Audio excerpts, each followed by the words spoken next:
कच्छ गए, कच्छ से ही पाकिस्तान बॉर्डर पे चले गए। आर्मी के कुछ लोग जुड़े थे, जैसे आज जब बैठे थे तो आर्मी के कुछ लोग आए वहां हेडक्वार्टर से, ऐसे ही आर्मी के कुछ अधिकारी जुड़े थे। उन्होंने कहा कि आप गुजरात आई हैं, कच्छ आई ही हैं, बॉर्डर की तरफ भी आप कृपा करो। हमने कहा चलो इस बहाने पाकिस्तान को कम से कम गाली बके आएंगे। हाँ, ऐसा तो जा पाना कठिन है। तो बॉर्डर पे गए, बॉर्डर पे पाकिस्तान के बॉर्डर पे बैठे, चाय वाय हुई, सामने पाकिस्तान दिखाई पड़ रहा था। तो हम तो ललकारते रहे कि दम हो तो आ जा, लेकिन वहां से भी कोई नहीं आया, वो बात अलग है। हम जैसे ही निकलने लगे तो वहां की आर्मी वालों ने कहा यहाँ एक हनुमान जी का मंदिर है, आप हनुमान जी के परम भगत हैं, दर्शन कर लो। हम दर्शन करने गए तो हमें कहानी सुनकर रोंगटे खड़े हो गए, आंखों से आंसू आ गए। बोले ये जो हनुमान जी हैं ये पाकिस्तान के हनुमान जी। हम कहा हनुमान जी वो पाकिस्तान के? बोले हाँ। बोले जब युद्ध हुआ तो युद्ध के समय समझौता हुआ कि दोनों देश अपनी अपनी सीमाओं में दोनों देशों की सेना अपनी अपनी सीमाओं में वापस लौट आए, और भारत की सेना पाकिस्तान के अंदर तक घुस गई थी, कई सालों तक कब्जा रहा। तो सेना के अधिकारियों ने हनुमान जी के वहां मंदिर बना लिया, लेकिन जब संधि हुई तो वापस जाना था, तो सेना को पीछे आना था। तो पूरी सेना की बटालियन ने अपना अपना सामान बांधा और जाने लगे।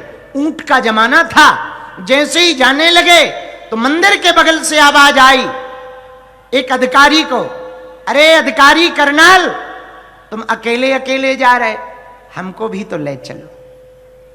अधिकारी ने देखा ये कौन कह रहा, यहां वहां देखा कोई दिखाई नहीं पड़ रहा, पर छोटा सा मंदिर बना था, मंदिर में मूर्ति थी। तो तुरंत दूसरी आवाज आई, इधर उधर क्या देख रहे हो, हम ही बोल रहे हैं, ये सब मिलेच्छ हैं, नास्तिक हैं। यदि तुम हमें इस देश में छोड़ जाओगे, यहाँ हमारी ना पूजा होगी ना पाठ होगा, सब यहाँ गंदगी करेंगे। एक काम करो, हमको तुम भारत ले चलो। और कर्नल ने जैसे ही इतना सुना आंखों से आंसू आ गए, मूर्ति को कंधे पर रखा, फिर ऊंट पर बैठाया और भारत के बॉर्डर पर आकर के स्थापित कर दिया।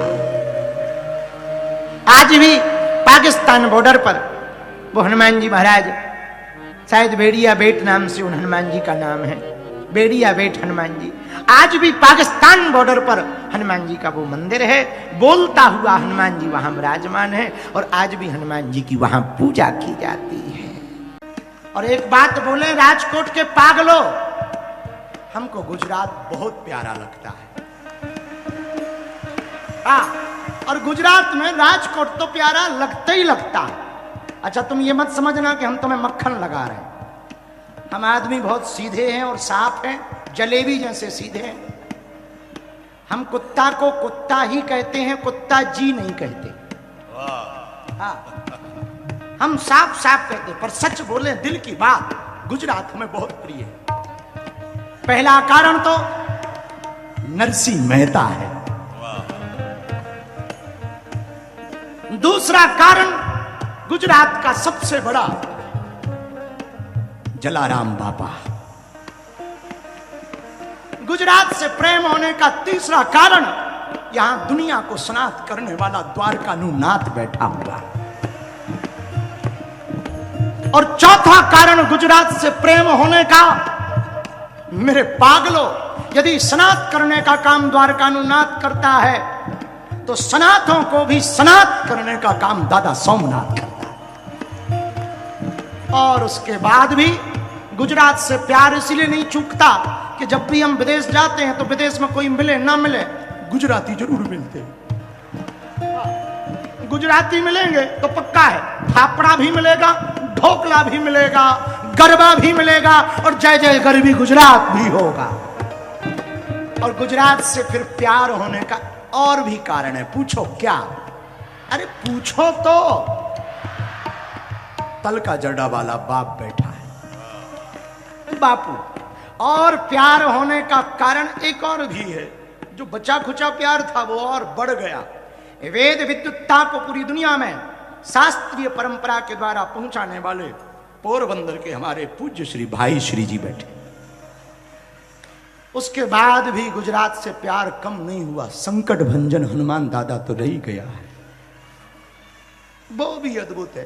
और यहां ही बात नहीं ठहरी, गुजरात में जब हम नए नए आए थे तो हमको गुजरात की अंबा मां ने बुलाया था। हम भी गए थे, कीर्ति भाई भी शायद गए थे, वहां भी गए थे। और फिर उसके बाद सूरत जब हम आए तो सूरत में हमको, सूरत के दरबार में लाखों लोग मिले, पर गिफ्ट में हमको कीर्ति भाई मिले। हाँ, और ये हमको मिले तो इन्होंने ना हमारा साथ छोड़ा ना हमने इनका साथ छोड़ा। इन्हें जब मौका लगता ये धाम आ जाते, हमें जब मौका लगता हम गुजरात आ जाते। तो कोई ना कोई बहाने मिलने का खोजते रहते। पर अब एक जगह रह गई जहां हम जाना चाहते, जूनागढ़ जाना चाहते। वहां के बारे में बहुत पढ़ा महापुरुषों से, वहां भगवती के बारे में, दत्तात्रेय गुरु गोरखनाथ के उस धूना के बारे में बहुत पढ़ा, कभी जाना चाहते। सच बोलें, गुजरात ने भारत को बहुत कुछ दिया, दुनिया को बहुत कुछ दिया। उद्योग दिया, प्रेम दिया, गरबा दिया, डांडिया दिया, ढोकला दिया, प्यार दिया और प्रधानमंत्री दिया। हाँ हाँ, क्या नहीं दिया? गृह मंत्री भी दिया, प्रधानमंत्री भी दिया, सब कुछ दिया। इसलिए रुक जा जगत जननी। हाँ, बड़ोदरा तो बहुत अच्छा है ही है, वो भी पूरा गुजरात अच्छा है। पूरे गुजरात की बात कर रहे, ठठरी के बरे, तब भी तू एक बात लेके बैठ गया। नक कटा मुंह सर चंदा, पूरा गुजरात अच्छा है। हमारा चेला हो तुम, बहुत प्यारे, बुरा ना मानना, लग भी जाए तो हम क्या करें। पर सच बताएं, हम जब तक जिंदा रहेंगे तब तक गुजरात आते रहेंगे। और किशोर दादा को हम कह रहे थे कि तुम अपना मन हीन मत करो, राजकोट तो आते ही रहेंगे, यहां हमारे बहुत अच्छे मित्र भी रहते हैं।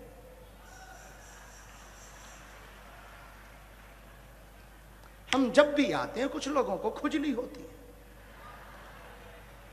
तो वो भी रहते हैं, उनको भी धन्यवाद है, भगवान उनका भला करें। लेकिन अब हमको गुजरात में जूनागढ़ जाना और दक्षिण गुजरात जाना, जहां धर्मांतरण होता है, वहां जाना है, वहां घर वापसी का डंका बजाना है। हाँ, वहां जाना है, हमारे मन में है, वहां जाएंगे। लेकिन हम आप लोगों से कहेंगे, जब भी आपको समय मिले ना, देखो लोगों ने हमारा कुछ भी बना दिया हो, सच बोले हम, हमारी अपनी कोई औकात नहीं, जो भी है सब हनुमान दादा की कृपा। मुझे कौन पूछता था तेरी बंदगी से पहले, मैं खुद को ढूंढता था इस जिंदगी से पहले। ये उनकी देन है, हमारी क्षमता नहीं है। और हाँ, हम एक प्रार्थना और करें, राजकोट में खासकर प्रार्थना करें, हमारे नाम से बहुत लोग मिलेंगे, कोई पैसा मांगेगा, कोई हमारा सेवादार बनेगा, कोई हमारा चेला बनेगा। हमारी कथा फ्री है, हमारा मिलना फ्री है, किसी को भी पैसा देने की आवश्यकता नहीं है। वो तो हमारे पास टीम ठीक ठाक नहीं है, जो है सो चल रहा है, तो कई लोग हमारे नाम से ऐसा कर लेते हैं। पर सच बोलें, हम जब तक जिएंगे तब तक धर्म को धंधा नहीं होने देंगे। इसीलिए बागेश्वर धाम पर आज हम दिन में बता रहे थे, बागेश्वर धाम पर हमने इसलिए कैंसर हॉस्पिटल नहीं बनाया कि हम पर धन बहुत ज्यादा है, हमने इसलिए बनाया, आज भी एक एक रुपया जोड़ करके हॉस्पिटल का कार्य इसलिए करवाते हैं ताकि हमारे क्षेत्र में जो आदिवासी क्षेत्र है उसको हलीउल्लाह वालों के अस्पतालों में जाकर के धर्मांतरण ना करवाना पड़े। इसीलिए वहां हर साल बेटियों का विवाह करवाते हैं। इसलिए नहीं करवाते कि हम समाज सेवी बनना चाहते, इसलिए बेटियों का विवाह करवाते हर साल। मंदिर की दान पेटियों में जो रुपया आता है उससे मंदिरों का निर्माण नहीं, समाज का निर्माण होना चाहिए, इसलिए बेटियों का विवाह करवाते। तो भैया, हमारी वाणी थोड़ी कड़वी है, थोड़ा हम उल्टा बोल देते हैं, जोश में बोल देते, कई बार हमको होश नहीं रहता, बोल देते। कोई भी बात बुरी लगे ना, कह दिया करो, गुरुजी ये ठीक नहीं था, हम सुधार लेंगे। पर सच बोले, आप सब हमारे अपने हो, हम किसी को तोड़ने नहीं आए, न किसी को चमत्कार दिखाने आए, न किसी को सिद्धि दिखाने आए। हमारे पास जो भी हनुमान दादा का प्रसाद है, हम चाहते तुम्हारा भला हो जाए बस। आज ही हम जब बैठे थे तो एक वो डॉक्टर बैठे थे, उनको कई वर्ष बाद बागेश्वर धाम की दया से उनके घर पर बेटा हुआ, तो वो हमको कह रहे थे, महाराज जी बहुत कृपा हुई, बेटा हुआ। तब हमने उनको कहा, ये हमारी कृपा नहीं, हनुमान दादा की कृपा है। ये बात कह के हम ये कहना चाह रहे, हमारा चमत्कार नहीं है, हनुमान जी का चमत्कार है। अब वो सब जगह है, और हम यही कहेंगे, तुम्हें बाबाओं के चक्कर में पड़ने की आवश्यकता नहीं है। बाबा के चक्कर में पड़ना ये तो महाबाबा हनुमान बाबा के चक्कर में पड़ो। और अंत में एक बात हम कहें, राजकोट वालों नोट कर लेना, हम मर जाएंगे पर कभी हिंदुओं को नीचे नहीं देखना पड़ेगा। मर जाएंगे लेकिन ये पक्का है, हम जब तक जिएंगे न हिंदू एकता करना छोड़ेंगे, न धर्मांतरण रोकना छोड़ेंगे, घर वापसी करवाते रहेंगे, हिंदू एकता करवाते रहेंगे। जब तक भारत हिंदू राष्ट्र नहीं हो जाएगा तब तक चैन से ना बैठेंगे। और हिंदू राष्ट्र हमें कागजों पर नहीं, आपके विचारों में चाहिए। हम चाहते हैं तुम्हारे बच्चे बदलें, हम चाहते हैं तुम्हारा विचार बदले, हम चाहते हैं तुम्हारे जीवन में एकता का भाव भरे, हम चाहते हैं तुम्हारे अंदर भक्ति भरे, हम चाहते हैं तुम्हारे जीवन में हनुमान दादा की शक्ति भरे। इसलिए प्रसन्न रहना। और हां, बात बात पर मुस्कुराया करो और पड़ोसी को जलाया करो। बात बात पर मुस्कुरा। और कभी समय मिले ना, बागेश्वर धाम आया जाया कर, कभी समय मिले आया जाया। तुम्हारा हनुमान दादा है वहां, आओ भंडारा पाओ।